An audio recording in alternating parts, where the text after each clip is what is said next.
We had a double feature today. We saw both versions of Speak No Evil, the original one from 2022, foreign, I forget, I think it's Norwegian or something, and then the 2024 one from 2024. Initially, I wanted to watch this movie only because I saw James A. McAvoy was in it. I know he was playing with the bad guy, but the main dude, Scoot McNairy, and the main chick, Mackenzie Davis, were both in this show, *Halt and Catch Fire*, like 10 years ago on AMC that I really love. I recommend it for sure. And the fact that they're like basically playing rivals kind of in that show, but here they're playing like husband and wife. Like, I don't know, that was kind of cool. That's what drew me in the first time.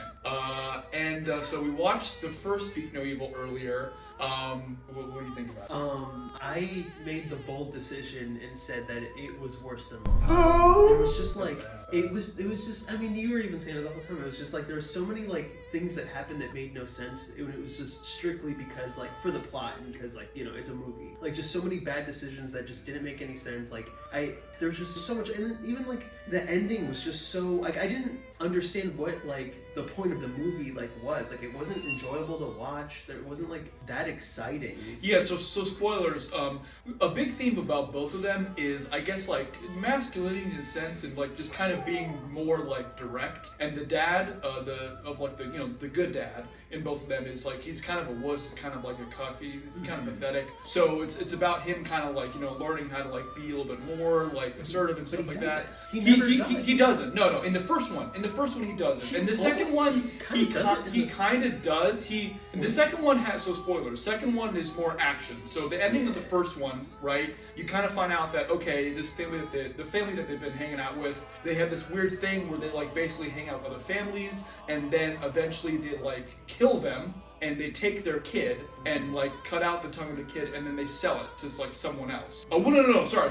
They keep the kid. They keep the kid. Yeah, they don't. Sorry, it would be smart if they fucking sold the kid, and they don't do that. That was one of my big problems. With this one. It was right. like, because they do this thing where they go to like vacation, they find like a rich family with another kid, and then they invite him over. Then they kill their old kid, steal the new kid, and in the old one, that's all they do. Like that's just their thing. It's like okay, I guess these people are crazy. Yeah. But in the 2022 version, that's all they do. 2022 version. Yeah, that's all they do is they kill old kid, take new kid, kill the parents. And like I'm like, okay, I understand the cycle if they're crazy, sure, but like what is like the point? Like it's not, we thought it was like human trafficking. They're not doing that. No. They're not really getting money from that at all.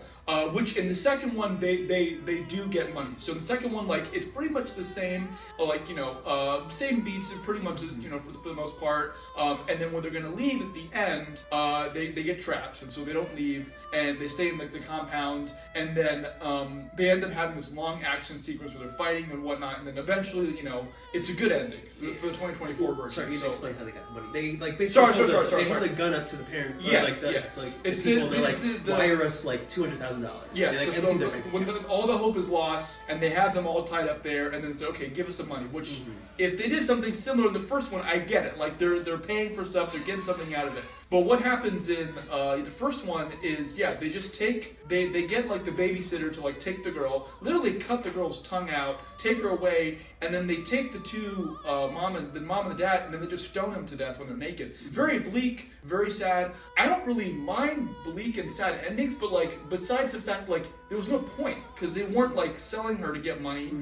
And like they just keep the kids, and I feel like they explain it better in this version where James A. McAvoy, he talks more about it in depth, like the dinner scene where he's like, well, my parents never showed me love, and he wants love, so it's like it's not really a real reason to go around and do this to families, but like at least it gives kind of an insight of that, like there's a method to the madness where he wants a family, and I guess his wife like can't give birth or whatever, whether or not that was true or not, like they kind of fucked up and they want like to have a family, and so doing this kind of gives him that, plus they're getting money out of the family, so it's like, okay, I understand from a villain's perspective why they would do this. Versus the first one, it's fucking dumb. Like there's no. It seems like they're doing it just to do it. They're just crazy. Some things about the first one that I did like more was, funny enough, even though I like Scoot McNairy a lot, I like Mackenzie Davis a lot, kind of liked like the chemistry and some of the acting in the first one a little more. So which is gonna tie into one thing, even though I wouldn't say the first one was as bad as Longlegs for me, only because acting is one thing that I really look out for in movies. I love seeing good acting, and I think the acting in the first one, as fucking dumb as the story was really good. And so, did it save it? It saved it enough to make it better than Longlegs, but it's still pretty bad. Versus Longlegs was just pretty cringe, for the most part. But this one, yeah, I would say the whole action sequence in the end, them making it a good ending definitely made it better and more enjoyable than the first one, I would say overall. Probably wouldn't watch either one of them again, just because there are a lot of those moments where, again, it's realistically a family would just leave at this point after A, B, C, D, all these weird things happen, they would just leave, but they kind of linger for the sake of the movie to continue and to get to the next beat. And it's a movie, I get it, but they both kind of do that, and it's I don't know, that's kind of aggravating to watch. Maybe that's the point, but it just gets more annoying than oh man, I wonder what's gonna happen next, But maybe that's because we just fucking watched the first version.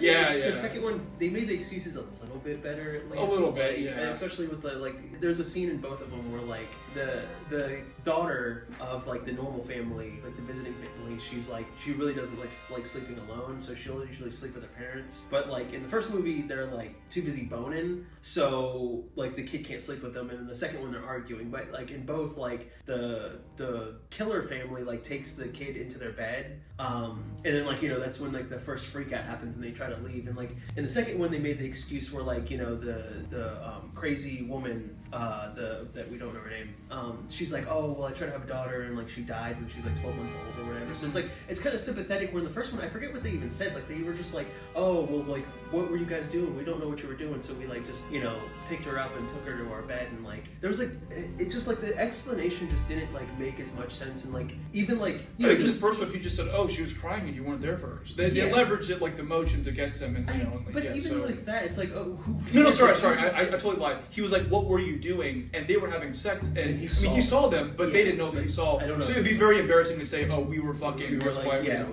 But even the second one, they had the argument, and then they went to bed. So she wasn't yelling out for them during the argument. Yeah, no, I guess you couldn't hear it because they were arguing. Sure, right? So it's you could make that excuse if they were too busy arguing. But in the first one, it's even if they were boning or whatever, and that's kind of embarrassing. That I don't think that them calling them out on that was enough to make a rational person stay. Where the second one, it's okay, sympathetic. They were trying to help our daughter. We can stay for a little. Right, but the point is, and I guess which is the point of both movies, the whole dad trying to be more assertive and whatnot, and just them being too nice in general, it just keeps dragging on and on to where again, realistically, if certain things happened in real life, the family would have left at that point. And again, it got annoying. But I don't know. Again, that's just, I guess, for the sake of building tension and just having the movie and be what it is. Now I'm thinking about, even in the second one, the dad didn't really have a redemption at all. He was kind of a fuck up until the end. He was a fuck up, and the wife, Mackenzie Davis was doing all the kills and being the badass mom. Nothing wrong with that, but it was there was, I don't know, I felt the first movie he didn't have a redemption at all, and the second one they're kind of teasing at it, but then she saved him in every situation. Yeah. He almost got his fucking eye poked out by the glass. She killed the guy with the hammer, and then the bitch came upstairs and then was gonna shoot them with a shotgun, and then the wife hid behind and hit her with the brick. So and then at the end he jumps down and sprains his ankle to get the ladder to help them down. That's nice. I guess it's but nice, then but that's not really a heroic moment. I mean, it takes guts to jump off a roof and do that for your family. So I guess I'll give him that. But he doesn't get. I thought he was going to get the kill, but in the end, eventually, James A. McAvoy is killed by the kid who they stole from the other family. And I get it. They pretty much fucked up that kid's life. And it was almost a combo kill because their daughter drugged him and then he fell to the ground, and then the then the kid beat him to death. Yeah. So that was a big different thing too. In this one is in the first movie, someone at the last night that they was gonna stay there, all the doors to the other shack, the shack was open. So the dad in the first movie went out to the shack, and then he saw all the pictures that